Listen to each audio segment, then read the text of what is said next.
गुरु गोविंद सिंह अस्पताल। जी हाँ, अब आपको भीड़ की समस्या से जूझना नहीं पड़ेगा, क्योंकि सुरूर इलाका दरभंगा जिला के हायाघाट प्रखंड क्षेत्र के बहेड़ी दरभंगा रोड कॉलेज का अस्पताल है।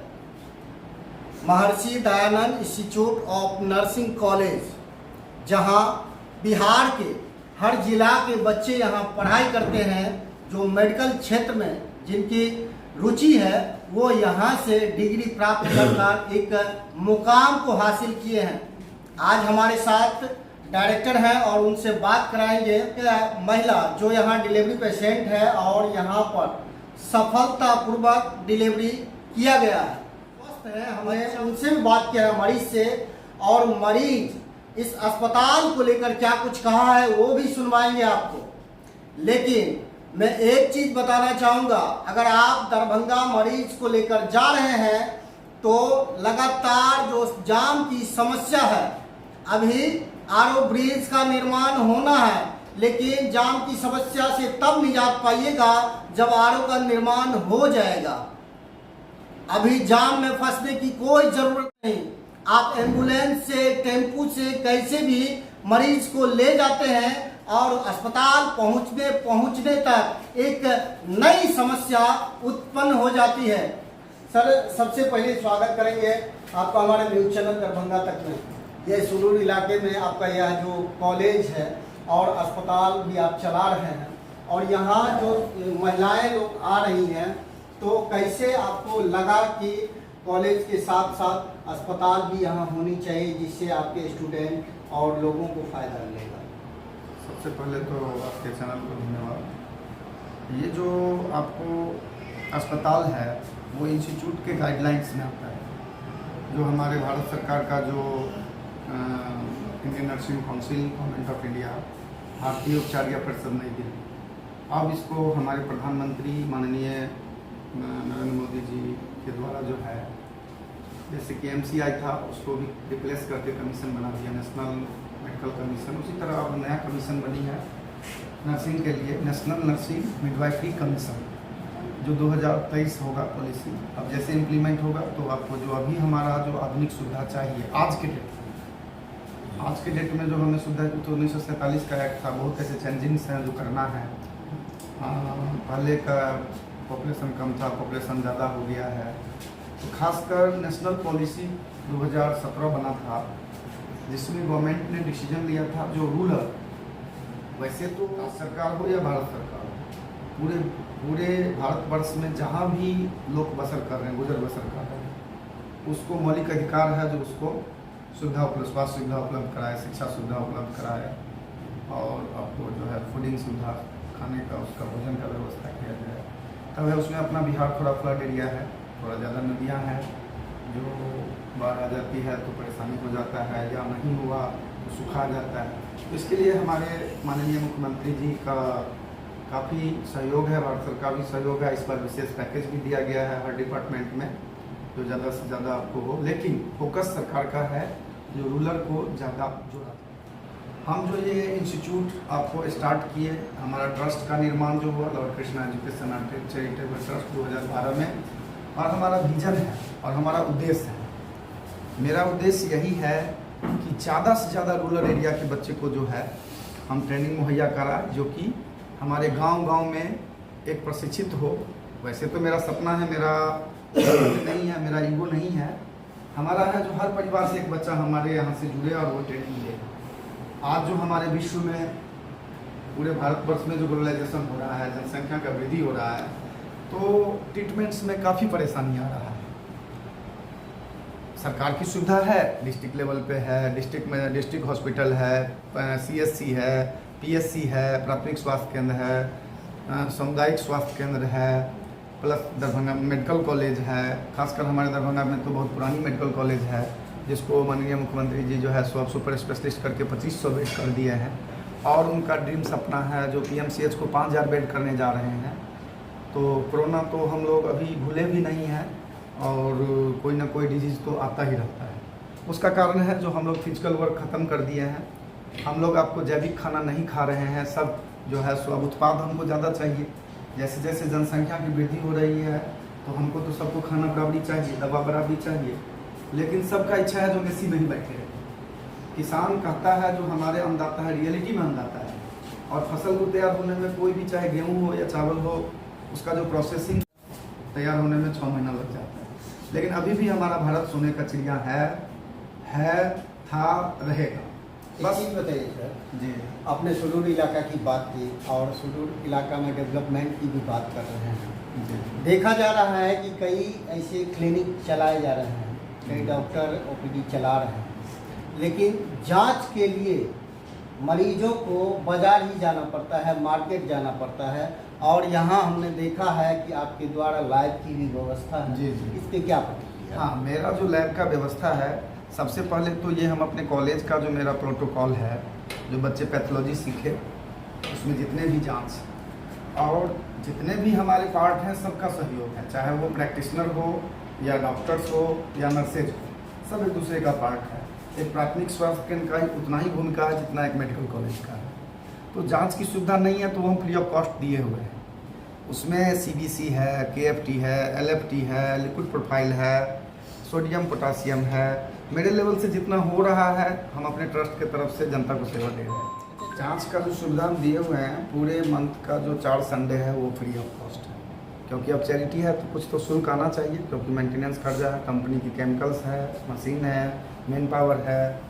लेकिन जितना है हम सुविधा संडे दे रहे हैं। संडे चाहे 1 पेशेंट हो या 500 पेशेंट हो या 1000 पेशेंट हो। हमारे गांव लेवल पे कम्युनिटी ड्यूटी होता है मेरे बच्चे का, जो एक सब्जेक्ट है, और बच्चे को हम एक गांव में पर्टिकुलर उसको जो है सो कैंप करके, और उसमें जितनी भी सुविधा है, डॉक्टर्स ओपीडी फ्री होता है, जांच फ्री होता है। जो सुविधा मेरे पास नहीं है उसको हम आउटसोर्सिंग के द्वारा जो है रिक्वेस्ट करते हैं, चाहे वो अल्ट्रासाउंड हो या जो मेजर अभी हमारे यहाँ थायराइड वगैरह नहीं हो रहा है तो लाल पैथ हो या कोई भी हो या अदर लैब हो, उनसे हम रिक्वेस्ट करते हैं कि भाई आप हमारे तरफ से हमारे पेशेंट को छूट कीजिए, ज़्यादा से ज़्यादा छूट कीजिए। और हम कोशिश करते हैं जो हमारे जो भी CSC PSC है या सरकारी का, सरकार में फ्री ऑफ कॉस्ट है ही, उसके लिए तो सरकार है ही जो मेडिकल कॉलेज में सारी सुविधा दी हुई है। लेकिन हमारा भी सरकार से मान्यता प्राप्त संस्था है, हमारा भी ट्रस्ट है, तो हम कोशिश करते हैं जो हमको जो बच्चा फीस दे रही है तो दे रहा है, उसका बेहतर प्रशिक्षण हो, गुणवत्तापूर्ण प्रशिक्षण हो। और जब तक वो प्रैक्टिकली नॉलेज नहीं लेगा, अभ्यास नहीं करेगा, तो यह ट्रेनिंग लेना व्यर्थ है। मतलब हर रविवार को आप जो सुदूर इलाका है पंचायत में शिविर लगवाते हैं और यहाँ हॉस्पिटल में भी ऐसी सुविधा होती है। अगर कुछ शेयर जरूर कीजिएगा, क्योंकि यह जो विधि व्यवस्था है ऐसा शायद दूसरे जगह आपको नहीं मिलेगा।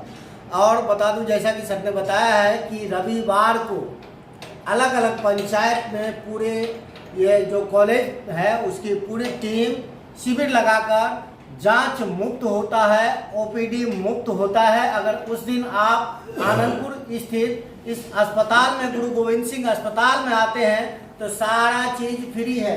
दवा का पैसा लगता होगा सर? नहीं, दवा भी हम संडे फ्री देते हैं। मतलब कहने का मतलब संडे में अगर आइएगा रविवार को तो 1 रुपया का खर्च नहीं है।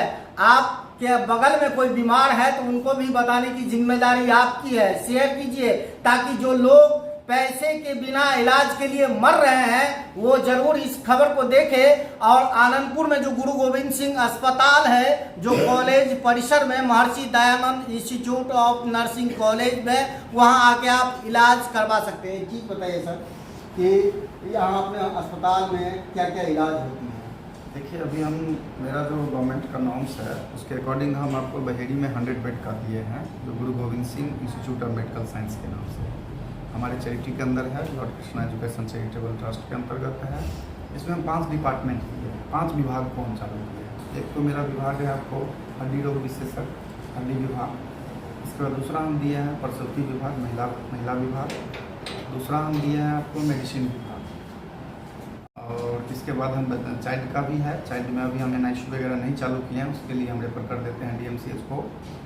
और हमारा जनरल सर्जरी है, जनरल सर्जरी में गायनी डिपार्टमेंट, महिला डिपार्टमेंट पे हमारा विशेष ध्यान है, क्योंकि हमारे प्रधानमंत्री का ये सपना था जो जच्चा बच्चा सुरक्षित हो, जो हमारा भारत खुशहाल रहे। और जब तक हमारा जच्चा बच्चा सुरक्षित नहीं होगा तो हम एक नवयुवक को स्ट्रॉन्ग नहीं कर सकते हैं, क्योंकि गर्भवती महिला को जो है जो गर्भावस्था का जो समय होता है उसमें ज़्यादा से ज़्यादा केयर की आवश्यकता है। ज़्यादा उसको पास खून मेंटेन हो, हेमोग्लोबिन मेंटेन, आयरन हो, कैल्शियम हो, क्योंकि बच्चे जो है माँ के खून से ही तैयार होते हैं। माँ के आहार से ही बच्चा जो है सो आपको तैयार होता है, जिसमें बहुत कॉम्प्लिकेशंस या बहुत दिक्कतें अभी आ रहा है।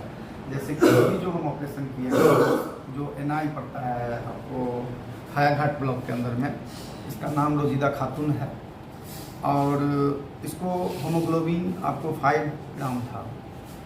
5 ग्राम की स्थिति में अगर हम इसमें था तो इससे पहले जो इसका हिस्ट्री था मेरे यहाँ ही CS हुआ था, लेकिन ये इस कंडीशन में आई थी जो इसका बच्चा बहुत वीक था। टाइम से पहले इसको बच्चे को निकालना पड़ा और 6 महीना बच्चा सर्वाइव किया। हम DMCH भी रेफ़र किए, लेकिन बच्चा आपको एक्सपायर हो गया 6 मंथ बाद। लेकिन ये अपना प्रिकॉशन नहीं रख पाई और 6 महीना बाद ही जो है कंसीव कर ली।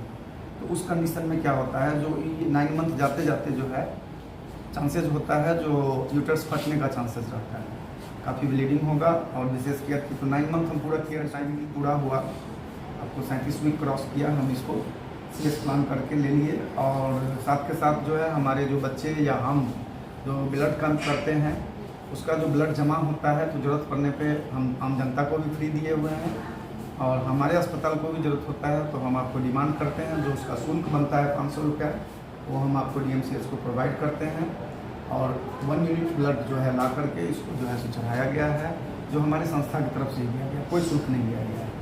और हमारे यहाँ एडमिट होने के बाद पेशेंट को CS में जो मेडिसिन शुल्क है या जो बेड चार्ज भी मेरे यहाँ फ्री है, सिर्फ जो हमारा ऑपरेशन चार्ज होता है वही हम शुल्क लेते हैं। पेशेंट मेरे यहाँ पूरे 10 दिन तक एडमिट होते हैं, जहाँ तक कि हम फूडिंग भी फ्री देते हैं, क्योंकि ऑलरेडी मेरा हॉस्टल्स है, हॉस्टल में 200+ बच्चे हॉस्टल में हैं, तो हमारा फूडिंग भी फ्री होता है। और हम आपको पूरे फिट करके पेशेंट को स्टिच कटवा करके, और पेमेंट पे भी हमारा प्रेशर नहीं रहता है जो आज के डेट में आप फी जमा कीजिए। जब हमारा स्टिच कट जाता है और वो अपनी स्वेच्छा से दाम दे सकते हैं, अगर वो सेटिस्फाई नहीं है तो भी हम आपको शुल्क फ्री कर देते हैं। ऐसा हुआ नहीं है, तो कोई भी चीज़ अगर हम कर्तव्य अपने फर्ज और सच्ची ईमानदारी से करेंगे तो उसमें सफलता श्योर मिलती है। मेरे यहाँ लगभग 300+ सर्जरी हो चुका है, जो सफलतापूर्वक हुआ है, उसमें किसी तरह का जो है नुकसान का चांसेस नहीं रहा है। हमारी टीम बहुत विशेषज्ञ टीम सब है, विदाउट विशेषज्ञ के हमारा एक भी ऑपरेशन अटेंड नहीं होता है, चाहे वो ऑपरेशन हो। जहाँ तक कि परिवार नियोजन भी होता है तो विदाउट एनेस्थेसिया, विदाउट बेहोशी के doctor, surgeon, OT assistant, just like जितने भी WHO और IPH guideline, Indian public health services का जो भी गाइडलाइन है या WHO का जो भी गाइडलाइन है उसको फॉलो अप किया जाता है। पेशेंट को जो है सो पहले से जब तक उसका सारा फिटनेसिंग नहीं होता है, BP नॉर्मल नहीं होता है, तब तक हमारे यहाँ CS प्लान नहीं किया जाता है। हाँ, इमरजेंसी है तो इमीडिएट करना है। जो प्लान केस है उसमें हम सारा एग्जामिनिंग करके, जिसमें 2, 3, 4 फैक्टर है, तो थायराइड लेवल नहीं होना चाहिए ज़्यादा, शुगर लेवल ज़्यादा नहीं होना चाहिए। इसके बाद आपको जो है ऑपरेशन के दरमियान जो है BP लेवल मेंटेन रहना चाहिए। इसके बाद आपको प्लेटलेट सबसे मायने रखता है, जो 1 लाख से कम नहीं होना चाहिए। CS है तो हमको करना है, फिर उसको बैकअप देना है। CS तो इमरजेंसी में आ जाता है। प्लान केस हम भी सजेशन देंगे, आप लोग के माध्यम से भी देंगे, तो इससे ज़्यादा से ज़्यादा जागृत दिया जाए। जब तक फिटनेस नहीं मिलता है तब तक ऑपरेशन प्लान ना करें, क्योंकि ऑपरेशन छोटा हो या बड़ा हो, ऑपरेशन में रिस्क होता है। जब भी हम एनेस्थेसिया देते हैं तो हमारा जो है मतलब समझिए जो है सो उसका वो पार्ट जो हमारा मतलब बेहोशी हो जाने के बाद जो है उसका कॉम्प्लिकेशंस आने का चांसेस होता है। लेकिन जब करना है ऑपरेशन तो बेहोश तो करना होगा। एक चीज़ बताइए सर, ये तो ऑपरेशन की बात है, जो मरीज आते हैं डिलीवरी के लिए, नॉर्मल डिलीवरी आपके अस्पताल में होता है तो क्या नॉर्मल मेरे यहाँ होता है तो फ्री ऑफ कॉस्ट होता है। दोस्तों, यहाँ आने पूरे शरीर को चेकअप किया जाएगा और हर चीज़ देखने के बाद प्रयास रहता है सर कि नॉर्मल डिलीवरी हो जाए। अगर नॉर्मल नहीं होती है तो यहाँ केवल ऑपरेशन का खर्चा भरना पड़ेगा आपको, वो भी अपने सुविधा अनुसार चकाचौंध से दूर। आप कई अस्पतालों में आप विजिट किया होगा, आप गए होंगे कई मरीजों को लेकर, वहाँ एक रिसेप्शन काउंटर होता है और पार्ट बाय पार्ट बनाया जाता है। आप अलग अलग जगह पे जाइए, वहाँ पे आपको पहले पैसा डिपॉजिट करना पड़ेगा, बाद में आपके मरीज को हाथ लगाएंगे। लेकिन यहाँ आने के बाद ऐसा कुछ नहीं है। कराने के लिए 20 तारीख के 20 तारीख के ऐसे पहले हो तो इलाज के लिए। हाँ, तब एगो और बउआ एतऽ भेल रहे, एतऽ के व्यवस्था केहन लागल अहाँके? बढ़िया बढ़िया से ऑपरेशन करबा के भेले हैं? नॉर्मल भेले हैं? ऑपरेशन से कतऽ से एलहुँ हन अहाँ? इनाइस से। बच्चा सुरक्षित छै? कते वजन छै बच्चा के बुझल है? 2.5 किलो। अहाँके कोनो दिक्कतो भेलै ऑपरेशन में? कोनो मतलब डर लगै छलै ओहि समय में? नहीं ने। तऽ एतऽ जे व्यवस्था छै, जे एतऽ के नर्स छथिन सब देख रेख कऽ रहल छथिन अहाँके? कए बेर देखे तब न एलियै। तो अहाँके अगल बगल में गांव में केओ और एतऽ आयल छलखिन हॉस्पिटल में? बहुते आयल है, रामपुर के, रजवाड़ा के, इनाय के। बहुत लोग एहन छथिन जे बाजार जाइ छथिन आ बहुते जाम रहै छै, जाम में पहुँचैत हॉस्पिटल तकलीफ होइ छै मरीज के। तो ई ग्रामीण सुदूर इलाका में आनंदेपुर में छै एहन व्यवस्था, तो लोग के लेल की कहबै जे एतऽ के व्यवस्था के लऽ कऽ? बढ़िया देखभाल होइ है। आबक चाहिए एतऽ इलाज के लिए। पहिले ई दोसर बेर अहाँ एलहुँ? हाँ, दूसरा। की नाम भेलै अहाँके? रुजिदा खातून। कतऽ घर भेलै? इनाय। आ अहाँके पति के की नाम भेलै? मोहम्मद इसराज। क्या गो बच्चा छै अहाँके? पहला बार बौआ हुआ है, 6 महीना के होके डेथ हो गई। अच्छा, लड़की है। अखन बचिया भेलै हन? ठीक है। अहाँ ठीक छी ने? कोनो दिक्कत नहीं ना? शेयर जरूर करें। आपके अगल बगल की कोई समस्या, घटना, दुर्घटना की जानकारी हमारे चैनल के दिए गए नंबर पर दे सकते हैं। बने रहिए दरभंगा तक में। मिलते हैं अगले खबर में, तब तक के लिए जय हिंद।